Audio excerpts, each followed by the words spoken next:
This podcast is recorded on the traditional and unceded territories of the Musqueam, Squamish, Tsleil-Waututh, and Coquitlam peoples.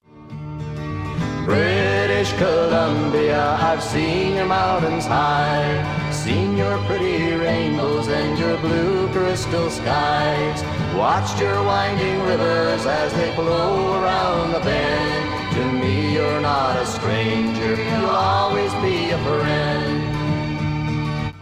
Coming to you from the West Coast, this is Politicos. Today is February 9th, 2023. I'm Ian Bushfield. Joining me today is BC Today's new-ish reporter, Alec Lazenby. Welcome to the podcast. Thank you for having me, Ian. No problem. It's good to have you here. Scott's away for work reasons, and I thought I'd have you in because you've replaced Shannon Waters, and we work well with BC Today. We love the content there, and given the big political news of the week, the throne speech, it feels appropriate to bring you on and break down everything happening in provincial politics now that it's kicking up again. Yeah, for sure. It's definitely been a big week this week with lots of announcements, especially with spring session kicking into gear. So happy to be on the show and hopefully break down some stuff. Yeah, so we'll get into all of that. We'll also get into some of the other fundraising news, some of the healthcare deal. That was the reason David Eby wasn't actually there for his first throne speech. But first, we'll talk a little bit about you. And even before all of that, I do have to remind all our listeners to support the podcast at patreon.com/politicos. Now, Alec, before we get into talking about the throne speech, why don't we talk a little bit about you? Like, what is your background? How did you get into provincial politics? How did you get into the job you're in today? For me, it's been a little bit of a whirlwind last 6 months. So I was actually a student reporter as of a year and a half ago. And then I left that in December 2021, got a job with Capital Daily, also very topical in the news right now. And I was an intern there for 4 months while I was finishing up my history and political science degree at UVic. And so I did that while writing my thesis, while running the history undergraduate journal. So that was a lot. And then I graduated and really took some time off just to relax after a 5-year degree and get some time to spend time with my partner and do things that we didn't get to do while we were in school. And then I started looking for jobs. I looked at 2 jobs that I thought I was more likely to get, to be perfectly honest. And then I sort of applied for this job on a whim, and then went through several rounds of interviews and eventually got the job. It's honestly a dream job for me, being so soon out of school and working in the legislature. So yeah, it's definitely been a good time. A big learning curve for sure, but I've been enjoying it. Has it been 6 months already? Yeah, August. Wow. We should have had you on way sooner than this. I'm sorry. No, all good. All good. Honestly, I feel like the fall session, I was just trying to get my legs under me and get used to everything. It's a lot coming at you really quickly. So definitely I feel like now I've got more of a sense of everything that's happened in a way that I didn't before. It's so funny how you started with like a change in premier, and when Shannon started, I'm pretty sure, and when the newsletter started, it was right around the 2017 election, or just after. I think it was right as John Horgan was sworn in. So you're both kind of thrown into the deep end of political drama in this province. How has that been as like starting in a new role, having to sort out all these new characters?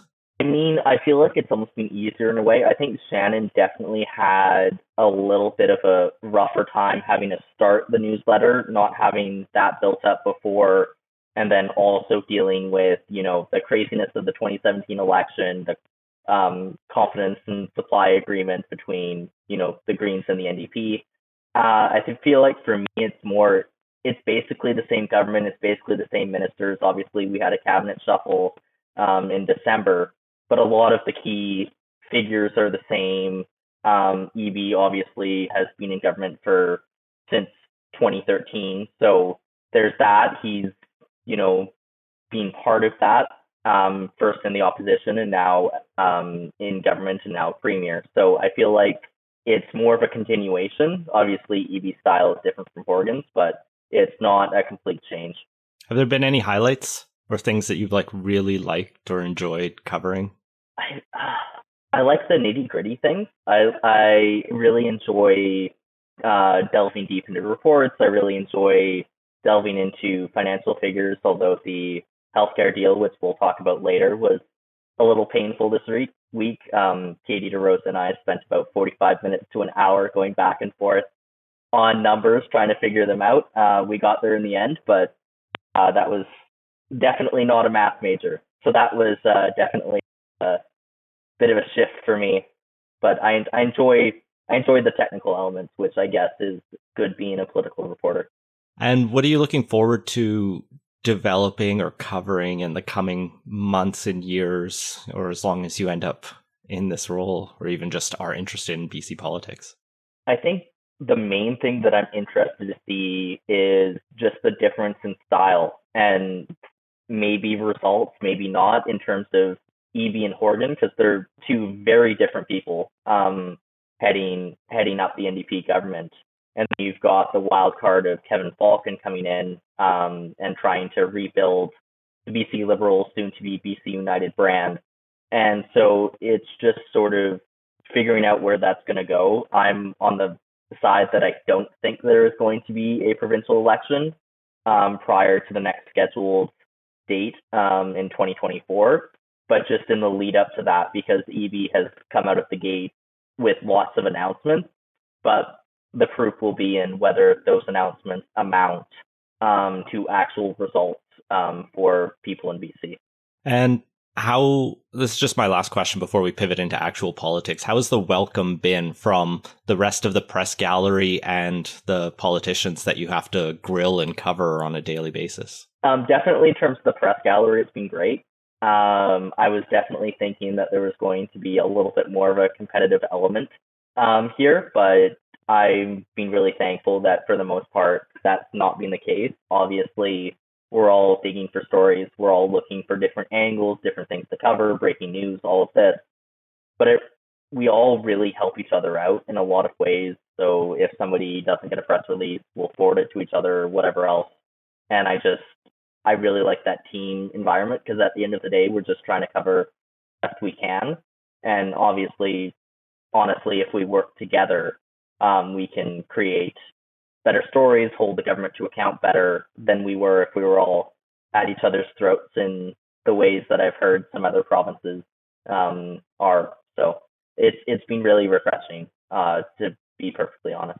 And how have the politicians treated you? In terms of the politicians, definitely there's a wide range of politicians. We have a lot of MLAs. And so definitely, but it's just honestly nice to get to know some of them as real people.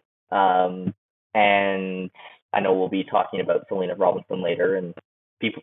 Selena was great. My first press conference. It was August or September or something, and out in Langford. And I asked a question. It's like brand new, nervous, and so asked the question, went well, and then Selena at the end of the press conference came up and went out of her way to introduce me and welcome me. And honestly, that's really refreshing. Obviously, our jobs are to hold people to account, but it was just kind of really nice to see that and get that warm welcome. And then there's others who will turn and run at the first sign of media, but that's really part and parcel of what we do here, part and parcel of the job.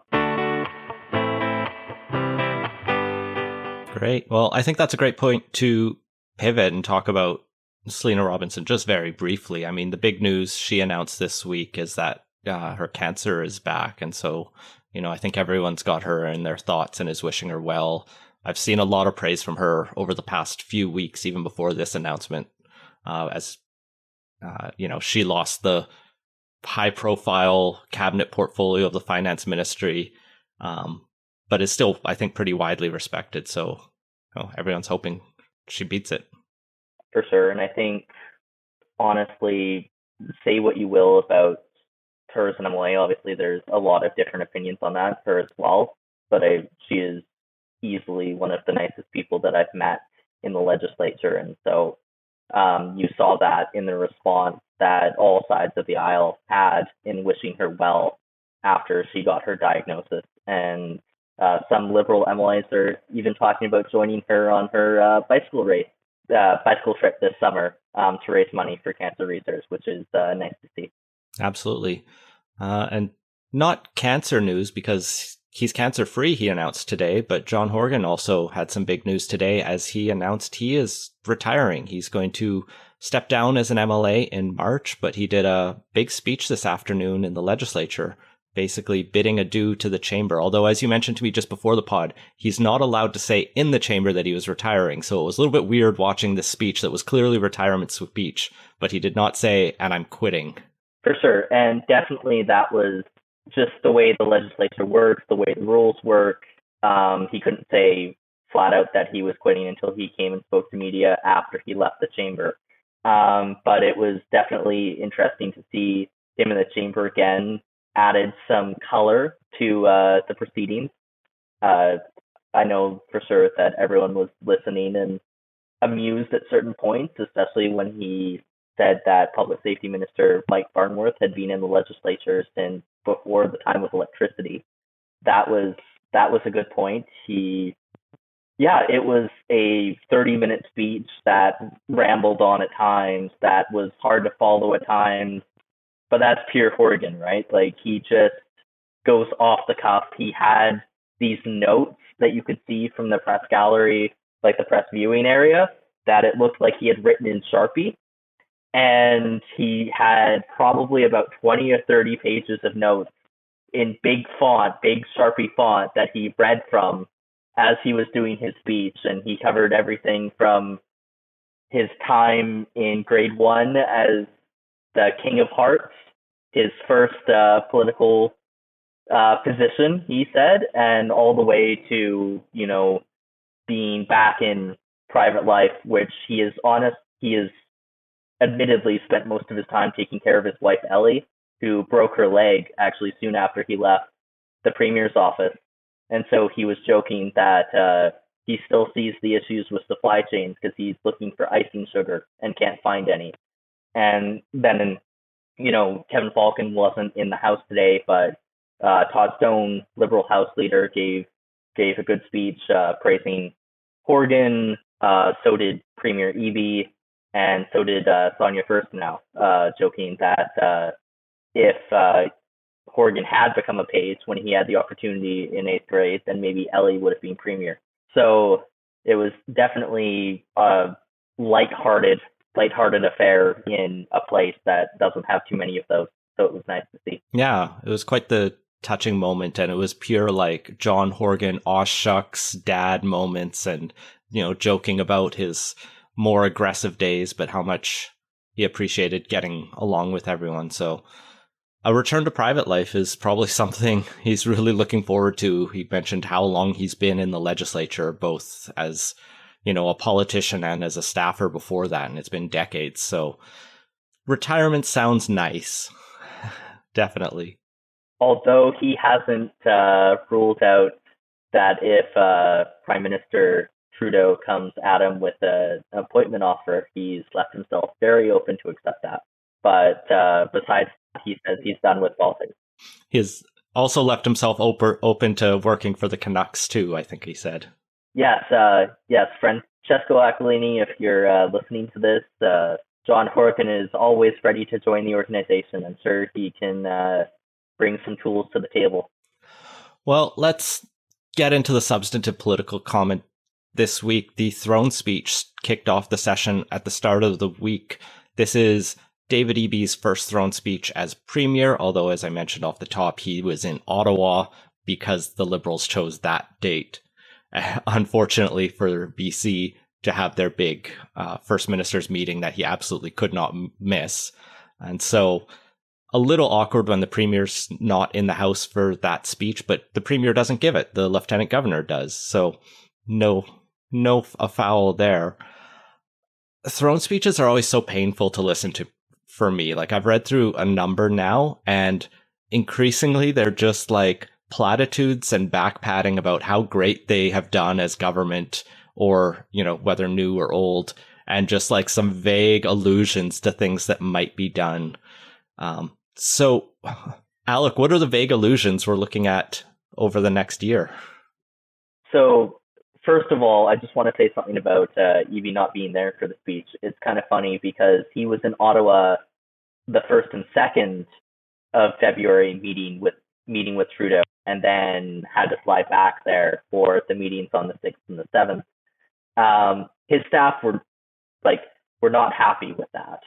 It basically threw his whole schedule. It's not easy to get to Ottawa. It's not easy to get to Ottawa. It's a 4 or 5 hour flight. And also coming back here, going there, it kind of threw his entire schedule up in the air. But I mean, if he was going to go there and see a deal, he would be more than happy to, because he's been pushing for that, and so was Horgan before him. So honestly, I think he was just happy to be sitting at that table. But back to the throne speech. It's interesting because the speech was 26 pages. Janet Austin, the lieutenant governor, spent 40 minutes reading it out.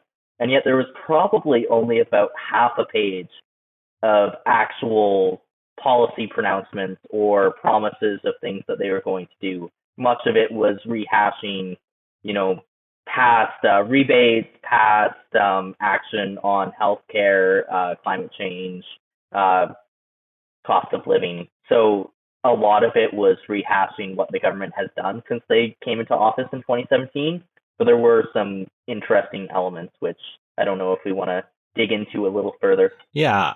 So at the broad overview, it was focused on, I framed it slightly different than their language because it gets a little too jargony or propagandist if you just repeat the government's messaging, I find. But kind of this affordability / surviving inflation, housing, healthcare, public safety, and climate change, which shouldn't be surprising issues to anyone paying attention to, I think, what people care about and or what David Eby himself has been talking about since he announced he wanted to be premier. Let's start around the inflation and affordability question. There wasn't a lot of specific in there. Some of the stuff they've done has already been rolled out through some of the tax credits and ICBC type rebates. But the new thing in there was an expansion to childcare, I think. Yeah, for sure. And I think that will come as, a welcome thing to many parents who can see their school-age children receiving money for their school-age children and helping them really stave off the costs that come with having kids and taking kids to different events, taking kids to school, feeding kids. And so I think that is definitely a welcome element that was in the throne speech. The issue with that is I think with these rebates, a lot of them, while they do provide a small amount of money to British Columbians, I feel like, and spend a lot of money in the government money bank, but I feel like it's not really going to do a lot to help fix the affordability crisis, just because, it's going to be an ongoing thing until we fix, inflation or the cost of housing or the cost of groceries. And so while those rebates are nice, it's sort of more of a token here. We know you're struggling, as opposed to the real substantive changes that need to be had if people are going to, get over the financial troubles that many find themselves in. Yeah, it's a good expansion. Childcare is very top of mind for me, as I have one kid in daycare and soon by the end of the year 2. And I just got my tax receipt for what I spent on daycare last year for that one kid, and it was $13,000. And it'll be half that this year because of rebates that they've put in place and some of those reductions. So it does make a huge difference to people with kids. And, once your kids are in school, well, school closes at, 2:30 or 3:30, but you're still working till 5. So you still need a couple hours of care. So it's a smaller number of families that it will help. And so, but there's still a lot, like I'm not paying $10 a day, and a lot of families aren't paying $10 a day. So there's still a long way to go in the government's commitment to reaching 10 a day by 2027, 10 years after they were elected. Yeah, but I do think that the government's progress on $10 a day childcare has been huge for many families in terms of making childcare costs affordable, making daycare costs affordable. And so I feel like definitely it'll be a challenge to get to that point by 2027. But I feel like that's something that the government is really focused on. That is one of their key policies that they've rolled out since 2017. And it's one of their policies that honestly, in the grand scheme of things, is closer to coming within reach. So I definitely feel like that will be something to keep an eye on. But definitely the credits and then the $10 a day childcare continuing to roll on is making differences for lots and lots of families. You mentioned the key thing that people, though, need support on is housing. And there was some mention of changes to the approach on housing in the throne speech, right? There was a talk of an entirely new housing strategy to be rolled out. Do you want to flesh that out? Like, what are they looking at with this? For sure.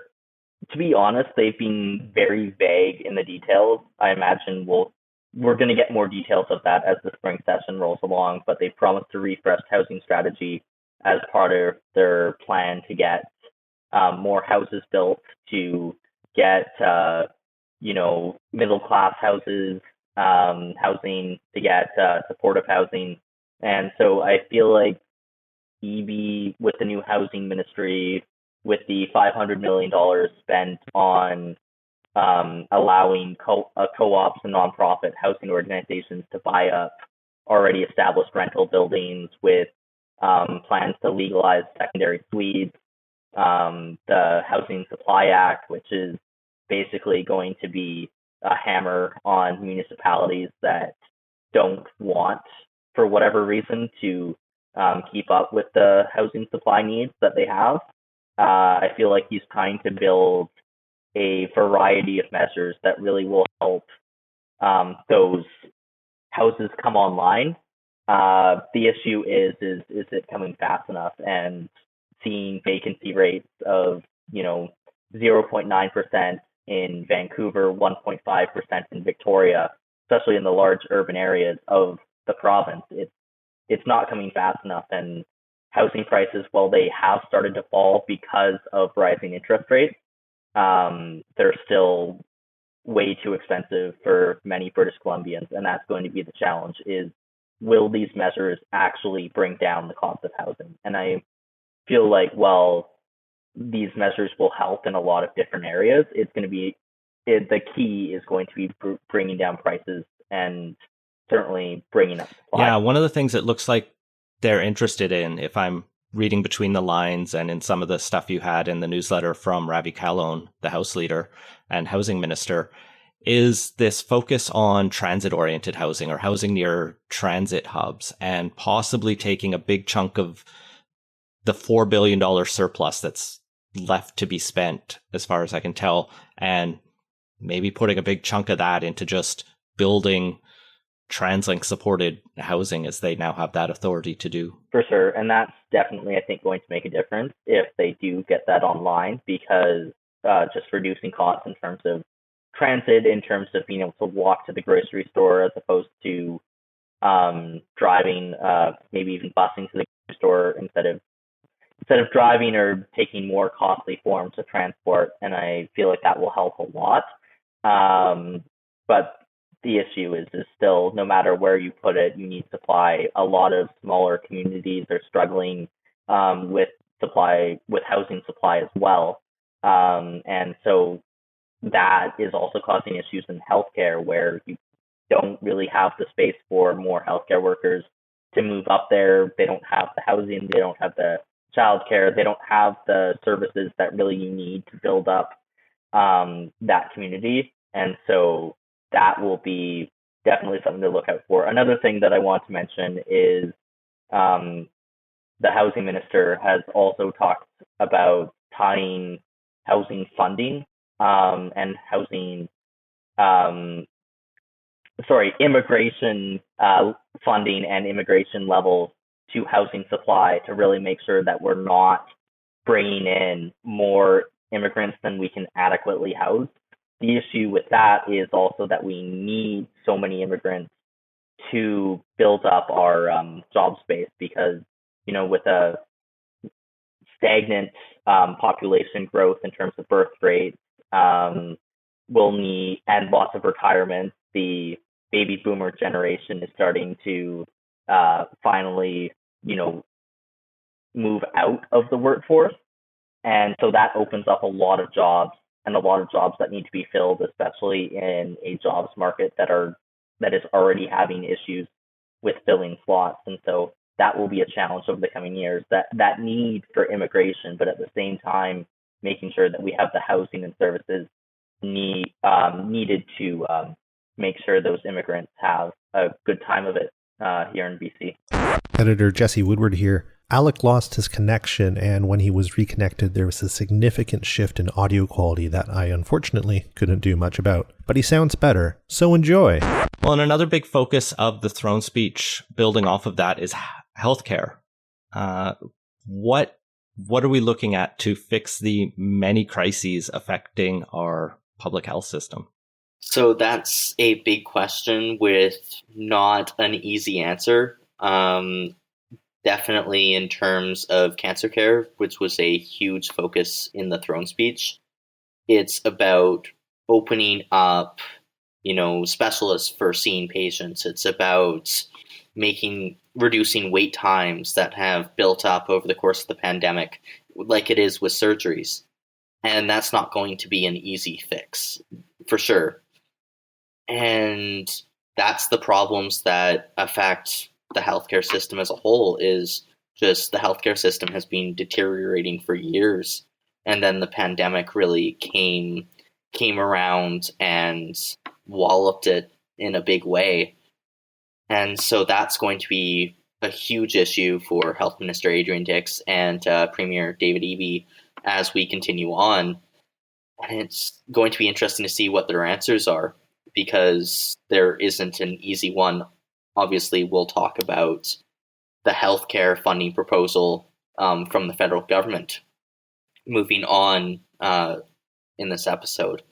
But it's hard to see how they're going to get out of this. You hear stories on the daily of people waiting months to get cancer care. You hear stories about ERs shutting down in small communities throughout the province. Definitely the one in the news right now is Port Hardy, where the one ER physician, Dr. Alex Nataros, has had his emergency privileges revoked for a period after calling for the resignation of the chief health officer of Island Health. And then there's calls for physician assistants to be brought in. The government has responded that they are working on internationally accredited doctors, and that's their response. But sort of at the moment, it seems like the government just needs to throw anything they can at the issue and see what works, because currently what is happening is not working and people aren't getting the care that they need. Well, and related to that are the continuing challenges facing mental health, addictions, and the toxic drug supply. We talked on last week's pod about the BC Liberal proposals that have come forward, but there's still, and it was mentioned in the throne speech that they want to do record investments in these kind of issues, but until we know what that looks like, and we'll probably see some of that come with the budget, I don't know, it's still frustrating, I guess, and it still looks like an intractable issue. And that's the problem with so many of the issues facing the province right now, is there's not an easy solution. And despite the fact that the province has estimated anywhere between 4 billion and 10 billion, depending on how you want to account it in terms of surplus, a lot of these issues can't be solved with just throwing money at the problem. If they were, they would have been solved a long time ago, as Liberal leader Kevin Falcon likes to say. But it's hard because there is no easy solution on mental health and addictions. You hear the government talking continuously about the 3,200 treatment beds that they've opened, about their record investments into mental health and addictions, decriminalization, prescribed safe supply. But the issue is that more people are dying than ever before. This year wasn't a record, but it was close in terms of the number of overdose deaths in 2022. And the issue is right now people are waiting up to a month to get into a detox facility, up to 6 months to get into a treatment facility. The issue is that we really don't have a treatment system built up. Also, prescribed safe supply is great for the small number of people that can get access to it. The issue is you have many doctors who are reticent, understandably so, to give it out. At the same time, it doesn't meet people where they're at. A lot of people aren't able to get to regular doctor's appointments to get safe supply. And then you've got the whole argument of, well, you have a non-prescribed model of safe supply. And that sounds great, but then you get into the whole fact of, are we putting more drugs on the street, which, well, not the opinion of experts, is also a very valid concern. And so it's just, what do we need? Do we need non-prescribed safe supply? Do we need, we definitely need better treatment systems. Where does involuntary treatment factor into that? Is that going to help at all? Or is that, as many say, going to cause more harm than good? And so I don't know where we go from here on that file, to be honest. Another issue is that the Ministry of Mental Health and Addictions doesn't have the funding or the mandate necessary to make whole-scale changes. That comes from the Ministry of Health. And so really, first Sheila Malcolmson and now Jennifer Whiteside, it really is a thankless task at times, just being a political shield in terms of the decisions made by the government. And you ask the health ministry and they'll say that's not so. But really, it's the health ministry that is driving these decisions, and the Ministry of Mental Health and Addictions is sort of left behind wondering, what can we do to actually fix a problem? Because everyone wants to solve this. It's not a question of will and wanting to solve this. It's just, where do we go? Well, what do we spend money on? You heard the government say that they don't have the data for, how many treatment beds are needed or where they're needed, for, how people are going through the system. And so we're sort of running blind if we don't know what the outcomes are for people who are getting treatment. And I feel like that's sort of the logical next step, is building up that database of just figuring out what's needed and where, in terms of treatment beds, in terms of detox centers, in terms of treatment facilities, figuring out, how can we make prescribed safe supply reach more people? Because, as the government says, it's about making sure people stay alive while waiting to seek treatment.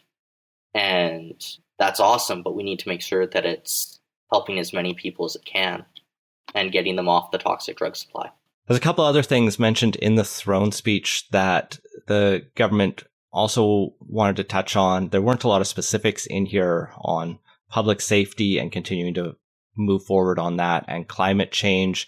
The one specific on climate change is allowing EV chargers in condos and stratas, which is one of those things that's like good and simple and should have been done, but is also like not the revolutionary change that I think a lot of green voters, not necessarily BC Green, but environmentalists, are looking for. And it's definitely interesting because I do think we will see more on the climate front over the course of this session, maybe in the fall. But it's definitely disappointing for environmentalists who expected to see a massive shift from Eby when he came into office as premier. And so we haven't seen Eby promised a massive expansion in terms of fixing and making sure that old growth trees weren't being cut down, and furthering the old growth review. And we haven't really seen that. And so it'll be interesting to see what we do what EV does on climate over the coming months. And EV chargers really just, it's good, but it's also not the change that people were expecting. Yeah, there was a little bit of language in there about sort of a just transition plan for workers in forestry and oil and gas as those industries transition to cleaner, more environmentally friendly approaches, as well as requiring polluters to pay for orphan well type cleanup fees, which is long overdue. I know that's a huge issue in BC and Alberta when you have oil companies basically just walk away from their extraction sites and leave these environmental blights on the landscape. So that's promising, I think, at least. Yeah, I do think that's promising, but it's also, we have yet to see many details about how that's going to be done. And so you can say what you want in a throne speech, but at the end of the day, it's about how are we actually going to do this? And that's another one of those large scale issues, is we keep seeing jobs lost in forestry. And how are you going to, many of these people, that's all they've done for their entire lives. Some of them are close to retirement, which is great. You can help them move into retirement. But for others, retraining is a long process and an expensive process. And it'll be interesting to see how the government does that, because a lot of small towns across the province are hurting right now because the industry that they rely on isn't there anymore. And that's because of a variety of factors. But really, it's about making sure that workers can find a job and get back into the workforce, while also making sure that we're transitioning to a more sustainable future. Final promise that was in there, and I don't even know where to slot this. I would have had to pull the throne speech up to see where it came from, but it was just kind of, I came across this and I was like, that sounds good, but it really feels like a criminal code issue for the federal government. This EB wants to further ban the non-consensual sharing of explicit images, the kind of revenge porn stuff. That's good. Like, that's a good thing to do, but I'm like personally confused as to how, both why and how the province will do it, because it is, as far as I know, banned under the criminal code, and that's a federal issue. And I'm not one who gets sticky on jurisdiction usually, but I just like don't. Do you know what they're doing with that, or is that just out of nowhere? I have no clue. The first I heard of that was in the throne speech, and yes, great measure, perfect, very much needed. Despite the fact it being banned under the federal criminal code, it still happens with frightening regularity. And so any way that the government can crack down on illicit image sharing, or as the government doesn't want us to call it, revenge porn, all the power to them. Like, that would be amazing. I would love to see more regulations, more cracking down on that. But as you say, like with jurisdictions, it'll be interesting to see what, if at all, they can do. So that's the throne speech. We're also expecting 25 bills to come through this spring, which should be a fairly busy session. I'm not sure that that's a record number. It's definitely not Dave Barrett numbers where it's like 2 bills a day kind of level. That is definitely not a record number. The record is in the 90s, and I don't think that is going to be beat. But so what was the reaction to the throne speech, I guess? So you get the official speeches from the leader of the opposition and the third party, so Sonia Furstenau of the BC Greens, and then you also get their scrum reactions and their press releases and so forth. So obviously they disagree, but like, what is their specific like attacks that are coming out? I think the attacks are pretty much the same across the board, which is, where was the substance? And I mean, that is the complaint with throne speeches every year. But at the same time, with EB being within his first 100 days, you expected him to maybe come out with some bold plan in the throne speech or some bold policies, much as he has been making record levels of announcements over his first 100 days. And we didn't see that. We saw very little substance in the throne speech, and Kevin Falcon's response was very much, well, the government is great at announcements, but where's the substance? Where's the reality? And I know the throne speech is just words. You're not going to govern in a throne speech. But, and there was some acknowledgement that things weren't rosy. It wasn't a rosy picture throne speech. It was, there's a recession on the horizon. People are struggling with healthcare, with cost of living, with all those things we just discussed, which was great. And the Greens, for sure, definitely complimented them on that. But hearing from both Vulcan and First now, it was, okay, when is this government going to start governing? When are they going to when are there going to be tangible results? We see all these announcements, we see all these policies, but within that, where is the definable metrics? Where are the benchmarks for seeing how successful this policy is going to be? And with a lot of the policies that the government has rolled out, we don't see that. We don't see how is this going to be successful? What is going to be the benchmark of this?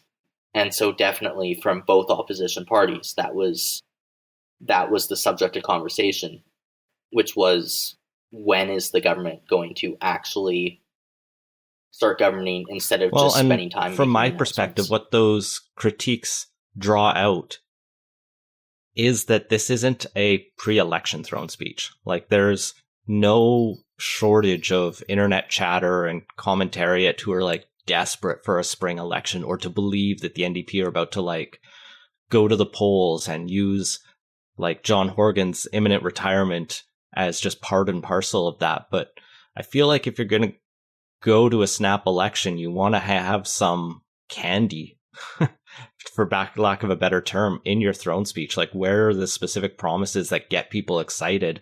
There's nothing exciting in here. For sure. And I'm of the opinion that there isn't going to be a snap election. I talked about this earlier in the podcast, but I don't see it. With the way that EB is talking, with the sorts of things that he is focusing on, building out his cabinet, building out a new ministry in the housing ministry, I don't see a snap election happening. I very much do feel like EB realizes that he needs the 18 months between his taking over the premier's office and the next scheduled election to really deliver promises if he is going to return the NDP to a majority government in the next election, because Horgan was the most popular premier in the province's history. But the party, like the NDP as a party, has fallen massively in terms of opinion polling. And well, that's not the only measure, and we can't just look at opinion polls and go, oh, this is how the next election is going to turn out. I do think that the party realizes, and EB especially so, that in order to make up for the popularity that was lost with Horgan when he exited, they need to make some real substantive changes in people's lives. And that, I feel like, is what EB is focused on. Obviously, we haven't seen much of that yet in terms of changes, but it's only been about 80 days. But that's what I think everyone is looking for over the next 18 months. And I feel like EB realizes that he can't just call a snap election right now and be assured. Well, before we turn our attention slightly away from the legislature itself, I mentioned there's a plan for 24 bills. We've already seen, I think, 4 drop, 3 or 4. There's a miscellaneous statutes amendment act. Those are always fun because they do things like fix what was the weird change in this one? It fixes the community charter or the municipality act that require cities to actually inform people before they sell off their homes if you're in tax arrears, which you would think that was required, but apparently. And that's why it's a miscellaneous statutes amendment act. It is a package of changes that are seemingly small scale or obvious changes that you already expected to be in place that aren't, because laws are weird and you'd think things that would be common sense aren't always there. And that's the beauty of a miscellaneous statutes amendment act. Gotta love that inside baseball. I'm sorry for anybody who... Oh, it was Shannon's favorite bill every time too. But the more substantive bills, the first major bill brought forward was to make Truth and Reconciliation Day, September 30th, a statutory holiday in line with federally regulated workers and a few provinces and territories. I think Manitoba actually did do it, as well as PEI and a couple others. I haven't remembered PEI, all of them. New Brunswick is weird. New Brunswick has made it like a public holiday, but not a holiday across the board. Yukon, all the northern territories have made it a statutory holiday. And so it's sort of a common sense change, especially with September 30th already being the National Day for Truth and Reconciliation. And I think it's really a change that can be, it's not controversial. It is not a controversial change to be making. You have some business owners who are unhappy that they've got another statutory holiday, but you don't really see a lot of griping. It's sort of, this is, it's mainly a symbolic change towards reconciliation. It's not a massively substantive change, but it's important all the same. And so it was nice to see the government introduce that. It was weird, actually, that Horgan hemmed and hawed on it and didn't actually do it a year or two ago. So a nice, simple move forward, and January is a very good time to do it, to give notice for September and all the employers. Let's talk about some money issues. So Elections BC, and we'll go through this pretty quickly, dropped the fourth quarter fundraising numbers for 2022, and they were actually rather interesting. For many quarters in a row, we'd seen the NDP blowing the Liberals out of the water by, 2 times or more in terms of how much they've been fundraising since the NDP brought in the donation limits and the ban on corporate union donations. This quarter was the first time the Liberals were in the same league. Now, the NDP still out fundraised at 1.3 million to about 1.18 million. The Greens sat at about 418,000, which is still a pretty impressive amount for a party that has 2 MLAs. So, they're not competing for government yet, but they're still a real party. The Conservatives, who exist, raised $15,000. So that's not nothing, but it's not serious amounts. What I found really interesting is when I dug into the reports themselves, when you look at how many donors everyone has, the NDP had almost 10,000 donors, 9,681. The Liberals, 3,500, and the BC Greens just under 3,000. So both the NDP and Liberals had 1,200 and 1,100 donors respectively who gave over 250, but the NDP made up a lot of money from the 8,500 people who gave under $250, and we don't get their names. That's why there's a cutoff there. So the Liberals, it seems like Falcon was able to find some rich fans and squeeze them at the year end. And that doesn't really surprise me, because it was something that Falcon seemed very confident about when I spoke to him for a year-end interview in December. He was like, just wait till you see the fourth quarter funding numbers. We've massively caught up. So he sort of had an indication of this. I feel like there's several factors there. The Liberals have not exactly had the best time of it over the last several years. Wilkinson was not the most dynamic leader. Clark was eminently unpopular in her last couple of years. And so, whereas Falcon sort of has seemed to have come in and bring this fresh approach, and also rebranding, I don't know how much that ties into it, but that's something new that is happening. And also, Falcon's he's a private sector guy through and through, so he has lots of connections in that world who can bring in funding. They just had a massive fundraiser in Vancouver about a week or so ago. And so it's interesting to see. The Greens also, not to sleep on the Greens, their fundraising totals went up by about 4 times. They were just over 100,000, and then now they're at 433,000. So it's, or over 400,000. But yeah, for sure. So you definitely see the opposition parties getting more funding. I think the NDP have sort of been caught up in getting Eby into the office, getting everything sort of sorted, a new cabinet shuffle. So all of their organization has sort of been focused on that. And not that they've fallen off in terms of fundraising, but they've sort of remained static while the opposition parties have caught up. Yeah, we'll keep an eye on that, particularly as we go through the next year to see how much the Liberals and eventually BC United get a fundraising machine behind them, because I suspect that was largely just Kevin Falcon making some good phone calls to start that. But digging through his Rolodex. Exactly. I mean, it's where fundraising starts. Everyone starts to think, oh, you need this strong machine. And yes, that helps. But if you just know rich people, that's like 80% of it. But speaking of money, let's turn last to the federal government, who are pitching from Justin Trudeau new money for healthcare and the provinces. They're talking about a nearly $200 billion deal for the next 10 years. Most of that is money that has already been promised, but there's $46 billion of new spending on the table, which once you start to think about how many provinces and how long that is, actually isn't as big of a number as I think the provinces really wanted to see.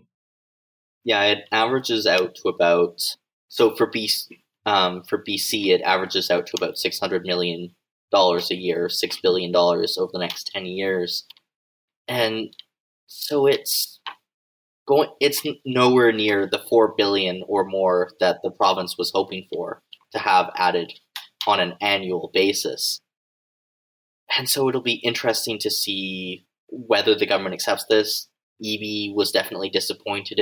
He called the proposal physically limited, which was definitely amusing, but also the premiers went out expecting a much bigger offer than this. Understand the federal government wanting specific details of where this money is going to go, data sharing, all of this, but it really was the lowest offer that the federal government could put on the table given the circumstances. And I know Dick said in his remarks that any money is better than no money, and it brings the provinces up to around 24% that the federal government is pledging towards the total healthcare bill. The provinces were hoping for much more than that at 35%. I do think BC will take it and then push for more money.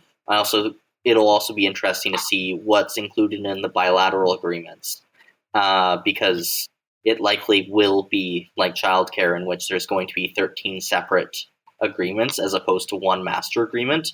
And BC is really pushing for specific investments into mental health and addictions, long-term care.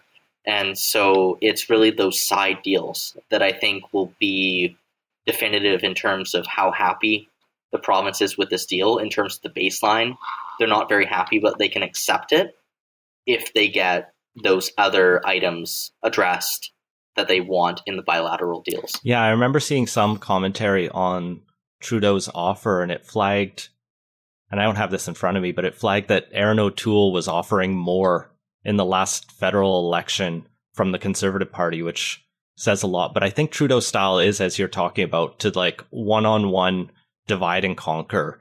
And I get the strategy, but it also like offends me a bit in terms of just like how the Canada Health Act and healthcare in this country was designed to work, so that rather than just the federal government setting like a baseline and giving everyone the money to make sure we meet that, they're just like, well, the baseline is going to be slightly different in every province, and it's just going to end up that way because of federalism. And I think it weakens the Canada Health Act, and that makes me sad, just on a personal ideological point of view. Yeah, but I won't push you to comment on that, other than more just, I don't know, the politics of it. And yeah, I do think it's a lot, bottom line, it's a lot less than the provinces were asking for. Francois Legault of Quebec was asked what swear word he used when he was given the proposal. He declined to answer that question, but probably sensibly.